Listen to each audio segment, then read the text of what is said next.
Voici l'une des histoires les plus étonnantes que vous entendrez. Aujourd'hui, je vais vous raconter une romance née au cœur d'une tragédie. Antoine Durand, un cadre à succès de 35 ans, possédait une fortune enviable.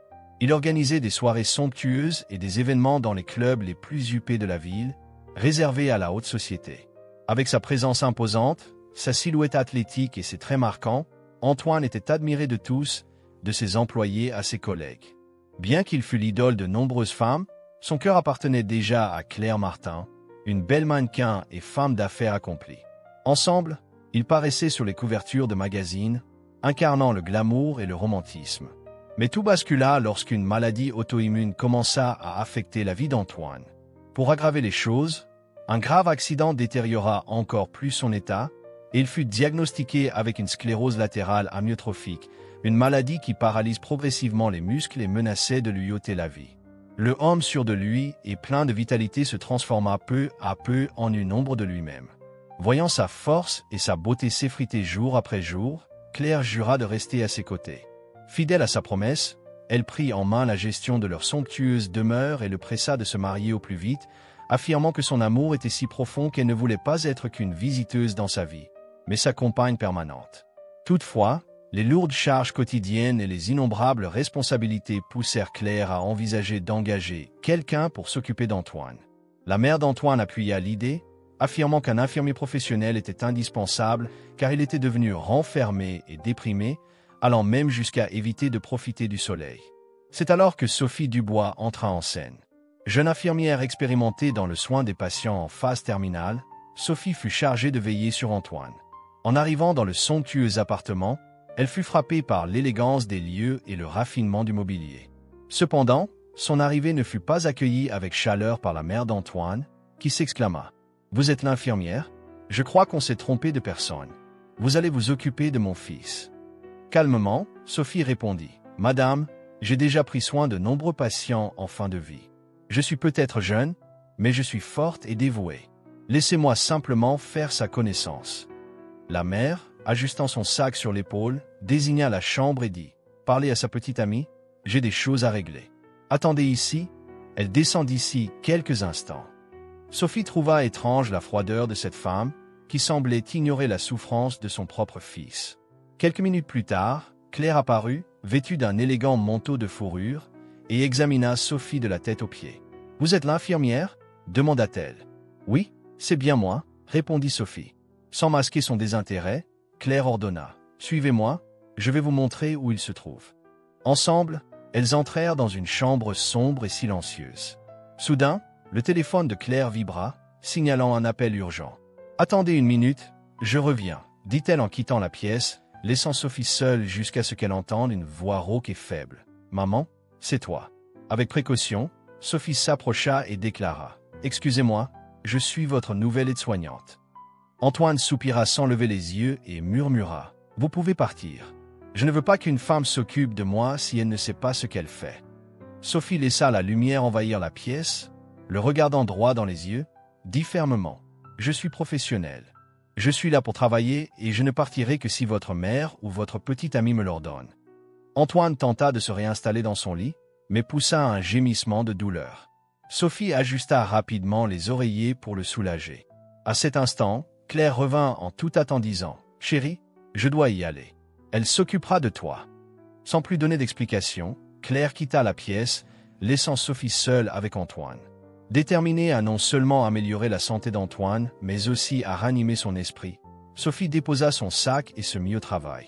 Chaque jour, elle arrivait tôt à l'appartement, prête à remplir sa mission avec une dévotion sans faille. Elle lavait Antoine, changeait ses couches et le nourrissait avec soin, lui offrant des jus, de l'eau et tous les médicaments nécessaires. Sa patience et sa gentillesse brillaient, même face à l'humeur boudeuse et froide d'Antoine. Un après-midi, alors qu'elle lui préparait une bouillie, Antoine, le regard perdu, confia « Quand tu as la santé et de l'argent, tout le monde est là. Mais quand tu perds tout, seuls les vrais amis restent. Maintenant, il ne me reste plus que deux, Robert et Eric, le reste s'est évaporé. » Il fit une pause, respira profondément, puis ajouta « Mais il y a quelqu'un que j'admire énormément. Je veux surprendre ma petite amie en lui proposant le mariage. » Sophie, tenant sa cuillère, le regarda avec tendresse et dit Les vrais amis, ce sont ceux qui restent à tes côtés dans les moments difficiles. Ce soir-là, alors que Sophie emmenait une assiette vide à la cuisine, elle entendit des voix étouffées venant d'une pièce voisine. Curieuse, elle s'approcha de la porte entr'ouverte et entendit distinctement Claire dire « De toute façon, il va finir par mourir, il n'y a rien à craindre.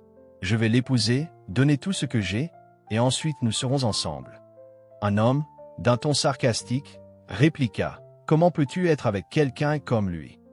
Claire ricana et répondit « C'est pour ça que je m'amuse avec toi, Julien. » Le cœur de Sophie s'emballa et un frisson la parcourut. Dans un geste maladroit, elle fit tomber l'assiette et le bruit força Claire et Julien à interrompre leur baiser. « Qu'est-ce que c'était » demanda Julien. « Laisse-moi voir » insista-t-il. Claire ouvrit la porte de la cuisine, jeta un coup d'œil autour d'elle, mais ne vit personne. En remarquant l'assiette brisée sur le sol, elle se tendit, ramassa les éclats et murmura « Qui est passé par ici ?» Ne sachant pas s'il s'agissait d'une autre domestique ou de l'aide-soignante, Claire monta précipitamment dans la chambre d'Antoine, se retira rapidement, visiblement bouleversée. Cette nuit-là, Sophie eut du mal à trouver le sommeil, se demandant « Ils sont en train de le tromper. Mais comment puis-je lui dire? Il ne me croira jamais. » Le lendemain matin, toujours méfiante, Claire demanda à Antoine si Sophie lui avait servi le dîner. « Oui, elle l'a fait, » répondit-il en ajoutant qu'il avait dit à Sophie qu'une bonne aurait récupéré l'assiette. Mais comme elle avait tardé, c'est Sophie qui s'en était chargée. Claire l'observait avec un regard plein de soupçons, tandis que Sophie poursuivait sa routine avec la même constance. Quelques jours plus tard, Claire commença à semer le doute dans l'esprit d'Antoine, insinuant que Sophie avait volé une montre très chère à lui. La tension monta, et au cours d'une violente dispute, Sophie ne put plus se retenir et cria « Vous me trompez avec Julien, Monsieur Durand ?» Un silence lourd s'installa. Tentant de garder son calme, Claire répliqua « Cette femme ment. » D'un regard perçant, Antoine ordonna à tous de se taire et fixa Claire en disant « D'où pourrait venir une telle histoire si Sophie n'a jamais eu affaire à Julien ?» Claire balbutia, cherchant une excuse, et Antoine ajouta « Tu t'attends à ce que je croie ça? J'avais déjà mes doutes sur Julien. Récupère tes affaires et quitte ma maison immédiatement. Ne me reviens pas avec cette histoire de monstre. » Une des domestiques intervint en disant « Monsieur, hier soir, j'ai vu Madame Martin près de vos montres. » Claire éclata en sanglots et quitta la pièce, dévastée. Sophie, debout dans la chambre, en uniforme, pleurait à chaudes larmes en se couvrant le visage de ses mains. « Je suis désolé, je ne voulais pas créer de problème. Pardonnez-moi. Vous savez que je ne volerai jamais quoi que ce soit à personne. » Antoine, avec douceur, l'appela. « Viens ici. » Sophie s'approcha timidement alors qu'Antoine, dont un bras était désormais moins mobile, attrapa délicatement son poignet et l'aida à s'asseoir au bord du lit. Il prit un mouchoir dans une petite boîte posée à côté et essuya les larmes de Sophie. « Ne t'inquiète pas. Sans toi, je serais resté dans le mensonge avec cette profiteuse. Fais ton travail et sache que je ne suis pas en colère contre toi. » Au fil du temps, Sophie devint bien plus qu'une simple infirmière. Elle devint la confidente et l'amie d'Antoine. Quand il se lamentait en disant « Je n'ai aucun ami », elle plaisantait. « Arrête, si tu ne veux pas être mon ami, c'est que tu n'es pas assez riche. » Antoine riait et répliquait « Ce n'est pas ça qui compte. Je considère tout le monde comme un ami. Certains pensent que je suis arrogant, mais j'ai toujours soutenu des causes sociales et jamais jugé personne. » À la fin de sa journée, habituée à l'ambiance, Sophie se douchait et se changeait avant de sortir pour voir des amis. Antoine ne l'avait jamais vue aussi rayonnante, vêtue d'une robe bleue, les cheveux détachés et portant des talons élégants. En mettant ses boucles d'oreilles, elle disait « Monsieur Durand, je sais que vous vous couchez tôt. J'ai déjà mis la climatisation, et la bonne est en bas si besoin. » Antoine plaisantait. « Où vas-tu, belle dame? Cherches-tu un petit ami ?» Sophie riait et répondait « Petit ami? De nos jours, les hommes n'osent même pas s'approcher, ils se contentent de jeter un coup d'œil et c'est tout. » Antoine passa une main dans ses cheveux et tout en la regardant s'ajuster, demanda « Tu ressens de la douleur ?» Il essaya de dissimuler, mais la douleur s'intensifia, inquiétant tout le monde. « Allons à l'hôpital » proposa Sophie, mais Antoine répondit calmement « Donne-moi un instant, puis tu pourras aller à ton événement. » Dépassant son horaire, Sophie resta dans la chambre pour surveiller une éventuelle amélioration. Assise au bord du lit, regardant la lune briller à travers la fenêtre. Antoine murmura « Bientôt, j'aurai besoin d'un appareil pour respirer. Cette maudite maladie me ronge lentement. Quand Sophie lui demanda pourquoi il devait accepter un tel sort, il répondit « Pourquoi ai-je dû en arriver là ?» Sophie lui dit « Ne dis pas ça. Peut-être est-ce une épreuve que tu dois traverser. Ne crois-tu pas que tu peux être guéri ?» Pour la première fois, une larme coula sur la joue d'Antoine, qui demanda « Comment puis-je guérir d'une maladie réputée incurable? Je connais déjà mon destin. » Sophie essuya sa larme et dit « Quoi qu'il arrive, je continuerai de te donner la force. » Antoine prit sa main, rapprocha son visage du sien et murmura « Je crois que je tombe amoureux de toi. » Surprise, Sophie fut captivée par son regard intense. « C'est peut-être juste l'effet de notre proximité, » murmura-t-il, la seule consolation dans tout cela. « Ne dis pas ça, » répondit doucement Sophie en posant sa main sur ses lèvres pour l'empêcher de parler davantage. Antoine embrassa sa main, la fixant du regard, et après un long échange de regards tendres, ils s'embrassèrent ce soir-là sur un fond de musique douce. Puis, Sophie interrompit leur baiser en disant « Ne te donne pas trop, s'il te plaît », tout en aidant Antoine à se repositionner en tête de lit. « Je t'aime. J'ai encore un peu de force » affirma-t-il tendrement. Timidement, Sophie demanda « Pourquoi as-tu fait ça ?» Avec douceur, il répondit « Parce que j'ai envie de recommencer. » Et ainsi, ils s'embrassèrent de nouveau. Lorsque Sophie raconta ce baiser à sa mère, la réaction d'Antoine fut immédiate et pleine d'incrédulité. « Tu es folle de vouloir être avec un homme qui est sur le point de mourir. Il a peut-être de l'argent, mais tu sais que son temps est compté. Bientôt son état s'aggravera et tu souffriras, » s'exclama sa mère, les bras croisés.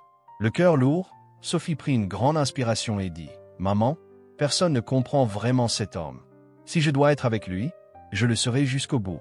Je tiens vraiment à lui. » Sa mère soupira, inquiète, et répliqua « Je dis cela pour ton bien, ma fille. Il y a tant d'hommes ailleurs, celui-ci ne fera que te causer des problèmes.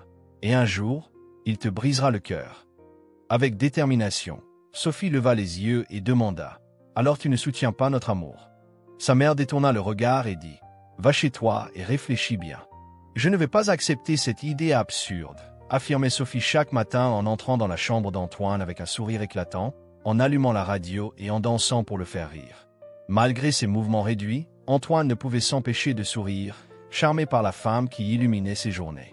Un après-midi particulier, alors qu'il la regardait danser, il soupira. « Si je pouvais bouger mieux, je t'emmènerais dîner aux chandelles, danserais lentement, te tiendrais fort dans mes bras et t'embrasserais de la tête aux pieds. » Émue, Sophie se blottit contre sa poitrine et dit « Nous pouvons être heureux comme nous sommes. Je n'ai pas besoin d'un dîner luxueux ou d'un bal pour t'aimer. » Doucement, elle caressa son visage et l'embrassa tendrement, sentant son souffle sur ses lèvres. Antoine ferma les yeux et murmura « Personne n'a jamais fait pour moi ce que tu fais. » Mais tout n'était pas parfait. Quelques jours plus tard, la mère d'Antoine se présenta à la maison, tenant un document. « Antoine, ce n'est qu'une formalité. Nous avons besoin que tu signes pour me transférer, ainsi qu'à ton père, ton héritage pour l'avenir. » Les yeux d'Antoine se remplirent d'indignation tandis qu'il s'exclamait « Je ne signerai rien. Tout le monde, sortez, laissez-moi tranquille, maintenant. » La journée devint lourde et silencieuse, et puis, contre toute attente, la maladie d'Antoine, jusque-là considérée incurable, commença à reculer. Les médecins étaient stupéfaits de voir des améliorations se manifester chaque mois. Il reprit peu à peu la marche, se remit à se tenir debout et même à se brosser les dents tout seul. C'était un véritable miracle. Une fois qu'il put marcher avec assurance, Antoine organisa une grande réception et invita tous les parents et amis qu'il avait abandonnés. Ils vinrent, espérant qu'il leur pardonnerait et rouvrirait les portes de sa vie. À la surprise générale, Antoine entra dans la salle, main dans la main avec une femme élégamment vêtue, Sophie.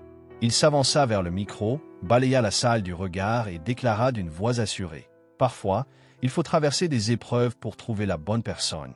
J'ai combattu cette maladie et aujourd'hui, je suis là, retrouvé.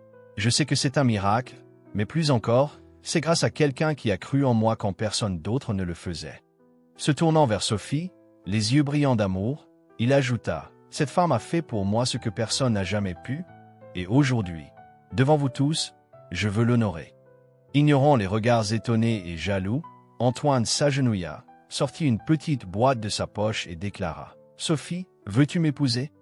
Pendant un court instant, Sophie hésita, les larmes aux yeux, en voyant les regards désapprobateurs autour d'elle. Mais en croisant le regard sincère d'Antoine, la vérité s'imposa. La salle éclata en applaudissements, certains sincères, d'autres de convenance, mais cela n'avait plus d'importance. Le mariage devint une grande fête. Claire, furieuse et impuissante, observait de loin, à l'entrée de la salle, le cœur en feu, incapable de croire qu'elle avait perdu sa chance d'être l'épouse du millionnaire au profit d'une simple infirmière. Finalement, l'amour entre Antoine et Sophie triompha de toutes les barrières, prouvant que les miracles existent vraiment. Et, des années plus tard, leur famille s'agrandit, témoignage vivant d'un amour qui a tout transformé.